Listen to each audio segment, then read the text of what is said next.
በራሱ ተነሳሽነትና በራሱ አቅም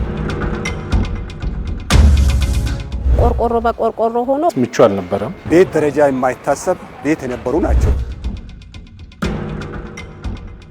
በራስ አቅም እንዴት መስራት አለብን የሚለውን እሱን አይተን አራዳ ኮሪደር ማሳያ ናት። ከዛ ጋር የሚጣመር ስራ ለመስራት መነሳት ያለባቸውን ተረፈ ምርቶች እያነሳን መስራት ብቻ አይደለም ኮሪደሩን በሚመጥን መልኩ ህብረተሰቡ መልሶ አገልግሎት የሚወስድባቸውን ቢሮዎች በኮሪደር አካባቢ ያለ በሙሉ እያሳመርን ነው። የመዝናናት ልጆቹን ይዘው የመንቀሳቀስ አንድም ከመንግስት ባጀት የለም ማለት ነው። አሁን እንደፈለኩ ወጣለሁ እንደፈለኩ ገባለሁ። ትላንትና አዲስ አበባ ብለን ስሟን እንደምንጠራ ህዝቡ በባለቤትነት እንዲጠብቃቸው ለትውልድ እንዲተላለፉ